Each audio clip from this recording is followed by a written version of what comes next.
ರೋಗಿಗಳನ್ನು ಬಿಡುತ್ತಿಲ್ಲ ಈ ಸೈಬರ್ ವಂಚಕರು. ಆಸ್ಪತ್ರೆಯ ಹೆಸರಿನಲ್ಲಿ ಕರೆ ಮಾಡಿ ನಿಮ್ಮನ್ನು ಸ್ಕ್ಯಾಮ್ ಮಾಡಬಹುದು, ಎಚ್ಚರ.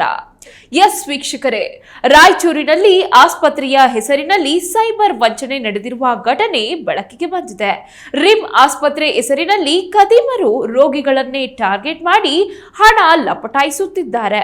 ಕಳೆದ 1 ವರ್ಷದಿಂದ ಈ ವಂಚನೆ ನಡೆಯುತ್ತಿದ್ದು ಈವರೆಗೆ 60ಕ್ಕೂ ಹೆಚ್ಚು ಜನರು ಬಲಿಯಾಗಿದ್ದಾರೆ. ವಂಚಕರು ಆಸ್ಪತ್ರೆ ಸಿಬ್ಬಂದಿಯಂತೆ ವರ್ತಿಸಿ ಸ್ಕ್ಯಾನಿಂಗ್, ಔಷಧ ಮತ್ತು ಎಕ್ಸ್ರೇ ವಿಭಾಗಗಳಿಂದ ರೋಗಿಗಳ ವೈಯಕ್ತಿಕ ಮಾಹಿತಿಗಳನ್ನು ಪಡೆದು ಸರ್ಕಾರದಿಂದ ನಿಮಗೆ 25,000 ಮಂಜೂರಾಗಿದೆ ಎಂದು ಹೇಳುತ್ತಿದ್ದಾರೆ. ಆದರೆ ಈ ಹಣ ಪಡೆಯಲು ಮೊದಲು 2,200 ರೂಪಾಯಿ ನೋಂದಣಿ ಶುಲ್ಕ ಪಾವತಿಸಿ ಎಂದು ಒತ್ತಾಯಿಸುತ್ತಾರೆ. ನೀವೇನಾದ್ರೂ ಹಣ ಕಳುಹಿಸಿದ್ರೆ ತಕ್ಷಣವೇ ವಂಚಕರ ಮೊಬೈಲ್ ಸ್ವಿಚ್ ಆಫ್ ಆಗುತ್ತೆ.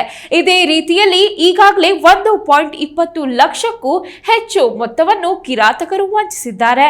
ಇಂತಹ ವಂಚನೆ ಪ್ರಕರಣ ಹೆಚ್ಚುತ್ತಿರುವ ಹಿನ್ನೆಲೆಯಲ್ಲಿ ರಾಯಚೂರಿನ ಮಾರ್ಕೆಟ್ ಯಾರ್ಡ್ ಪೊಲೀಸ್ ಠಾಣೆಯಲ್ಲಿ ಪ್ರಕರಣ ದಾಖಲಾಗಿದೆ.